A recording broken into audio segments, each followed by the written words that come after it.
NBA players who won't last next year. Being a professional athlete is one of the most physically demanding careers there is. If you're on top of your game, you reap amazing benefits. But if the demand of the job gets to be too much for you, then you surely won't last. Whether it's a lack of production, injury, or something else, there are players every year that crash and burn. Some of them even find themselves out of a job.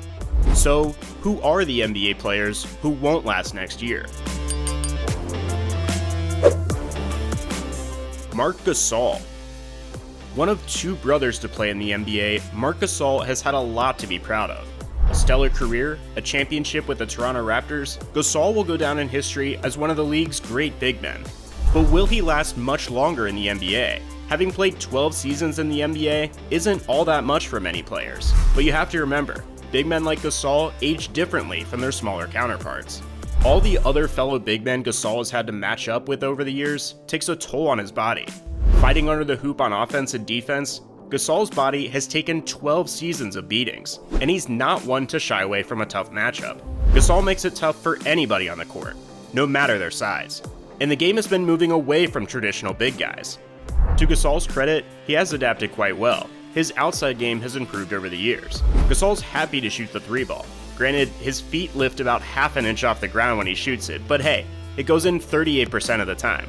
And he has slimmed down on multiple different occasions. More recently, he has gotten to what may be the best shape of his professional basketball career. And though less weight means Gasol runs faster, he doesn't necessarily run as fast as some of these new center hybrids entering the game. And he's only getting older. If he wants to stay in the game, he needs to do more than just slim down and speed up a bit. He needs to speed up a lot, or produce on offense. Gasol's 9.1 points per game he averaged in his first regular season with the Raptors was just fine, because they didn't need huge contributions from him on offense. He chipped in where he could, played great big man defense, and helped bring the first ever championship north of the American border.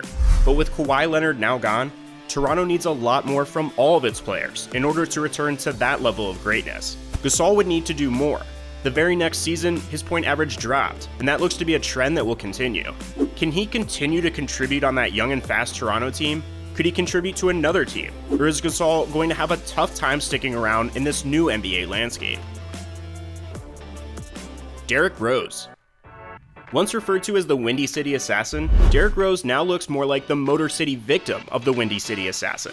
Rose was once a promising young talent, Rookie of the Year for the 2008-2009 season. 2 years later, he became the youngest ever to win the MVP. Rose looked beyond the sky. Somewhere out in space was the limit for this young phenom. Then, a terrible ACL injury caused Rose to miss a massive amount of time. He came back, but clearly had lost some of his step. Still, he powered on, continuing to be productive and effective for a while. But the Chicago-Derrick Rose combination wasn't meant to continue on. Rose bounced around the NBA, mainly in the northern Midwest, and after a brief stop in New York, things looked bleak.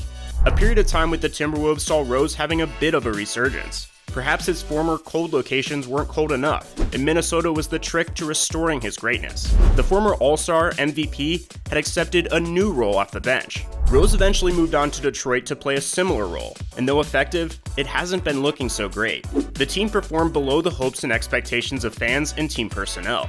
Rose injured his ankle just before the NBA shutdown, and with the Pistons not invited to the NBA bubble restart, it's been a while since we've seen Rose on a court. 12 years deep into the NBA, a horrific ACL injury, new ankle injury, bouncing around the league from team to team, a diminished role on a team that wasn't even competing for the playoffs, these are all bad signs for Rose. Whatever team Rose suits up for next season, he's going to be battling more than just the opponents. Rose is going to have a tough time making it through the full season. Joel Embiid. It was a long and grueling process for Philadelphia to get some amazing players like Joel Embiid on their team. Paired up with Ben Simmons, Embiid is one of two huge talents for the 76ers. There are times when the two Titans in Philadelphia thrive together.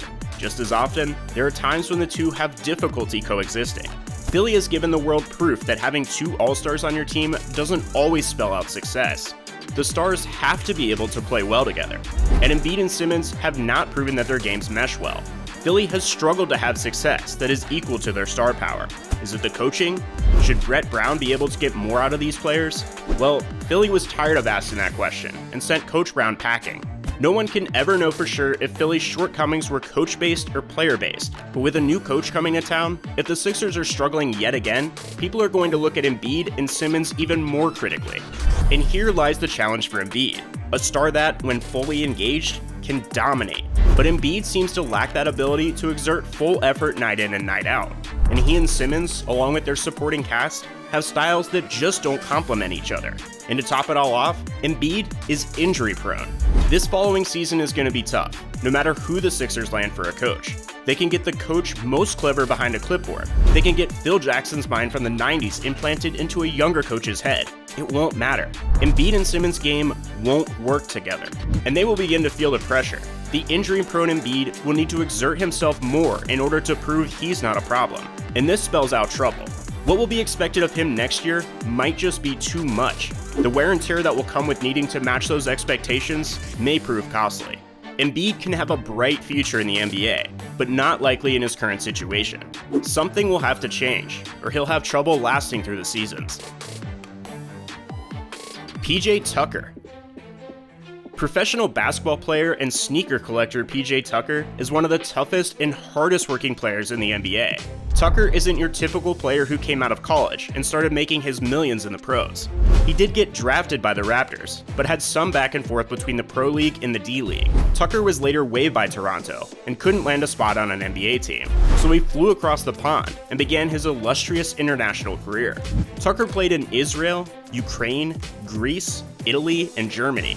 5 years he spent abroad, working on his game, perfecting his craft, and doing his best to gain recognition at the highest level possible. He finally was signed by the Phoenix Suns for the 2012-2013 season, and carried on with his hard-nosed style of physical basketball. And these are both very important facts. Most people look at Tucker and see an impact player who just completed his 9th season. Most players who have played 9 seasons are between the ages of 27 and 30. Tucker is 35. He's not your average 9-year vet. He played so many years overseas just trying to make it to the NBA that he's put a lot more miles on his odometer. And he isn't your average player at his position either. When Phoenix first scooped up Tucker, he was a shooting guard. At 6'5", this made perfect sense. He migrated to small forward, and eventually as a power forward his last few seasons. Due to his large and sturdy 245-pound frame, this worked in a small ball league. With the Houston Rockets going super small ball lately, Tucker has been forced to the center position often, and has to match up against the bigs of the league. The bigs that can easily have a half foot on him, if not more. Tucker already plays with a relentless motor and isn't afraid to dive and crash and claw and scrape to earn his team a win. Now, he's crashing into much larger men. It's taking a toll on his body. His 35-year-old body. Tucker has always been described as durable and tenacious, as he has not only given it his all every game he plays, but he prides himself in his ability to play every game, or close to it, every season. With the Rockets' small ball experiment taking it to new heights, or lack thereof, Tucker is getting the rough end of the stick. It's only a matter of time before battling the bigs of the league catches up with him. If the second half of this most recent season is an indicator of what next season will look like for Tucker, he's not going to make it a full season. Trevor Ariza.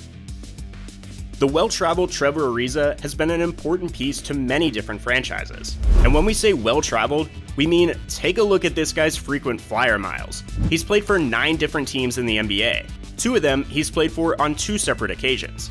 The vet has played 16 seasons, and teams keep bringing him in because he provides excellent defense, leadership, and some decent production on offense. But how much more does Ariza have left in his tank? He most recently has played for Portland, but opted out of the NBA restart. Having had the time off due to the shutdown, and now even more time off staying out of the bubble, Ariza could easily fall out of shape. Now, he's still got loads of talent and athletic ability, but a player going into their 17th year does need to check their expectations. And if Ariza returns to Portland, or to one of the other few teams he has not yet played for, he's going to have to play smart. With so much time off, trying to jump back into the swing of things at the highest level could spell disaster for the worldly champion, and we expect someone to want what this guy has to offer. But whoever gets hold of him for this next season better control their expectations of Ariza, as it will be tough for him to jump back into yet another season, especially one in which most of his peers will already have a head start over him in terms of conditioning. Final thoughts. And that was another UpNext Sports video. Thank you for watching, and be sure to like this video, and also subscribe to the channel. Are there players who won't last through next year that we left out? Let us know with a comment, and make sure to join us for more great basketball videos.